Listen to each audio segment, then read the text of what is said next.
cancer and cancer research. And just to kind of bring you into my world and what I deal with on a daily basis, this show hits home for me.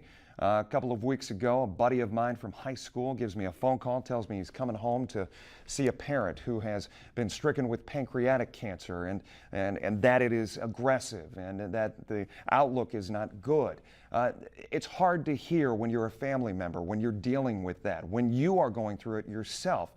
For me, I've had a father who has gone through prostate cancer, so immediately upon that news, my chances, my percentage of coming down with that or some sort of cancer went up. Bifold, trifold, look at it how you might. You know how this affects us. It's either you directly or somebody you know or love has been afflicted with cancer, this dreaded disease. And we wanted to kind of drum up support, talk a little bit about what's being done here locally and what is being done in Defiance later this week. I want to introduce to you from the American Cancer Society, Josie LaRoe, also Jessica West, both with us here on the Roundtable today. Welcome, ladies. And also Jan Tipton from the University of Toledo Medical Center. Thanks for being here. I appreciate it. Thank you. This is one of those conversations when we talk about medical issues, especially such a tough one, as we said. Jessica, and I'll start with you. As we talk about this disease, it's tough to talk about it sometimes because it's that personal battle. But where are we when we look at Northwest Ohio and locally as an organization, American Cancer Society, and trying to get the word out and trying to make sure people are on the same page? Well, I mean, you hit it right on the head. It is very personal, and some people are comfortable talking about it. It is much more known than it was in the past. More people are talking about it. Everyone knows someone that's been afflicted by cancer, but unfortunately, there still are those people that it's very personal. They don't want to talk about it. They don't want to hear anything about it. And it's, our mission to help anyone who's been afflicted by cancer. One thing that you see again and again, and I have come into contact with this and just talking with family and friends, is there's that defense that somebody who's going through it puts up. They want to remain, I don't know if it's neither male nor female, they want to be macho. They want to handle this themselves in the very early stages. Why is that? Why do we see that? I think there's a lot of reasons, but a phenomenon is there that denial? I think I think really a lot of times the patient wants to be the strong one. And I think that you find that the family, everybody's concerned, this has happened. There's a lot of confusion. There's a lot of questions, what's next? What are we expecting as far as treatment? You don't always know, what the next steps are going to be. And I think you find that a lot of times the strong one and the one who doesn't say as much tends to be the patient. They want to be strong for their family members. They want to be the one that's reassuring them that this is going to be okay. Jan, when I said the fact that my father had come down with a diagnosis and had surgery and beat it and has been cancer-free, but my chances are increased. That's a good assumption, is it not? Absolutely. There are known genetic links to cancer, different types of cancer within families. But even being a male, you're at risk. So there are many things that line up that we need to look at. And prostate cancer is one that is undergoing a lot of scrutiny now in terms of risk and screening, et cetera. And I was having a conversation, I brought up pancreatic cancer, and we're seeing an increase here in Northwest Ohio, and it may be happening, it may be something that's happening just nationwide, but we get tunnel vision here because we tend to focus on what's happening here locally. Why would that case be increasing over others? I think but I don't want to leave anybody out. Obviously, in fact, we're doing this show on the day when the Susan G. Komen Race for the Cure is happening. So obviously there are focuses elsewhere, other battles that are going on. Sure, I agree with you. I think we're seeing more pancreatic cancer, and I think part of it is that our detection techniques are much better. We're doing more specialized studies, reacting to subtle symptoms. And unfortunately, that's a type of cancer that unfortunately is diagnosed at later stages because we don't find it. But locally, we're doing endoscopic ultrasound and some great techniques to be able to locate even cancers that are much smaller. Is it too much for people to be cancer hysterical? And what I mean by that is just to try to get in now, to get checked, to make sure. And as you said, some of these just pop up, especially when you talk about pancreatic. It's one of those that you notice it, sometimes it's too late to do anything about it. But kind of go with that, what I was asking as far as hysteria. I think, you know, with cancer, better to be hysterical and to check with your doctor than to be Maybe being a lackadaisical. hypochondriac is a better choice of words. Yeah, I mean, really, how many people, skin cancer is a really good example that people, they notice a change, they let it go, they keep letting it go, and then it turns out to be a larger surgery instead of a small removal in a doctor's office of a small cancerous cell. So better to be vigilant, know your body, know your symptoms, know your regular, you know, unfortunately, bathroom habits when it comes to colon cancer, and monitor that and make sure that if you notice a change, better to go to your doctor and have them say, no, it's nothing, it's okay, than to hear it's stage 3, stage 4, end-stage cancer and not have any options.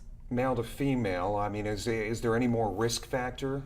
Or is it just, I mean, one thing that kind of smacks you in the face is you go to websites like cancer.org and you see all the myriad of cases that exist, but male to female, nobody's more protected than the other one, right? It's more prevalent in men. I mean, it seems that more men will get cancer in their lifetime. Across the board, no matter what you're talking about. Right. But I think what you need to think about too is the fact that we have really good cancer screening techniques, as Jan had alluded to. That you know there are some good screening guidelines, and sometimes it's just a matter of getting people to follow through. You know, have those mammograms starting at age 40. To get the colonoscopy, that's a really tough one to talk people into. I mean, we know it's not fun, but boy, if you can catch that colon cancer early, it makes a huge difference. We're going to talk a little bit about this cancer prevention study in our next segment, which is coming up in Defiance, another opportunity, something that's been going on, as we said, for decades. As we look at the knowledge that we have gained over the years, and I want to show people at home, we have pulled up a site, this is part of the cancer.org site, that talks about these prevention studies, but we talk again and again about organizations that try to do good, that are trying to raise money for these efforts, to learn more, to have scientists be able to run tests and learn. And as we look at these studies, and you know, you were talking before we came on today about the fact when you go into a restaurant, I forget which one of you brought it up, but when you go into a restaurant now and you're not allowed to smoke, that was directly from studying more about cancer. Absolutely. Yet everyone knows, I mean, hopefully everyone has heard of the American Cancer Society. What they don't know is we've done our own research into what's causing and how people are preventing cancer for the last 60 years. And out of our initial studies, it showed the link between cigarette smoke and cancer, behind second smoke and cancer, and that has led to or pushed behind the Surgeon General warning about smoking, behind the acts that have led to smoke-free workplaces, Smoke-Free Ohio. But, you know, we're so used to it now that I hear now from people like, I didn't realize how much I enjoy it until I go to another state, until I cross the border and go over to Indiana and I'm in a restaurant and I can't breathe because it's so smoke heavy. So it's one of those things that we don't recognize, and no one knows that it came from 60 years of American Cancer Society studies to show that link between smoking and to lead to where we can go out and enjoy dinner and with our family and not have to go home and immediately strip down, wash our clothes, and take a shower to get the smoke off. Yeah. And obviously you have people out there who still smoke, who say my freedom's being taken away by having something like that. But you're putting hard facts, hard study facts behind this and saying we have looked at the fact. Secondhand smoke does X, Y, and Z to you. We have years of research, thousands of volunteers that enrolled in our cancer prevention study, our initial 1 and 2, that have shown us that smoking and secondhand smoke are a detriment, and they're going to significantly increase your risk of getting not just lung cancer, which everyone knows, but any type of cancer that, you know, GI, in your intestine, in your stomach, it's really going to increase your risk of cancer overall. There were some discrepancies that have come out over the last couple of years when you brought up mammograms and having those checked, and the age at when a woman should go to have her first one. You brought up 40, you said that's the time to go.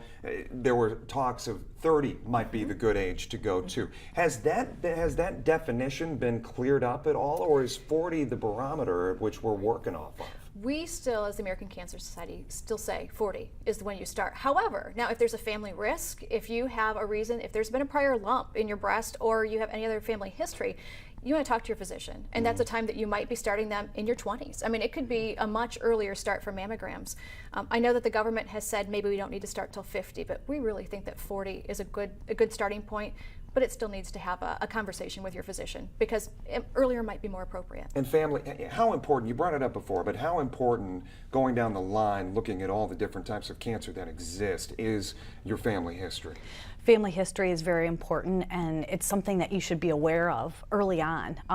You know, you hear of relatives having different kinds of cancer, so it's important to kind of have an idea what they had, what age they had it, because it can really impact not only your screening, but how you're being followed over a period of time.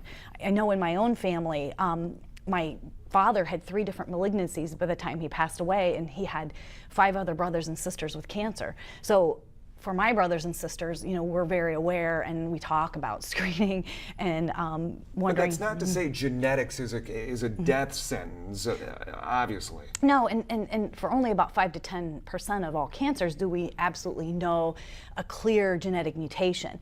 But it's part of that discussion that's had with your physician, your primary care physician, your obstetric and gynecologist, just to be aware of maybe how individual, you know, we need to look at the guidelines, but for you, do we need to do something different?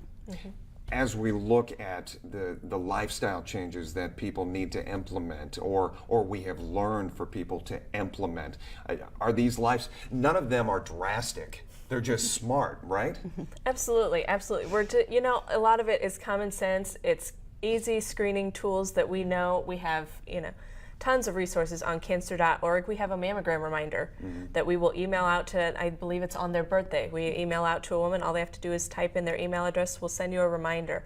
But I mean, really, when you look at the cost savings of prevention versus diagnosis and treatment of cancer, it's not even apples to oranges. We're talking apples to the whole tree. Yeah.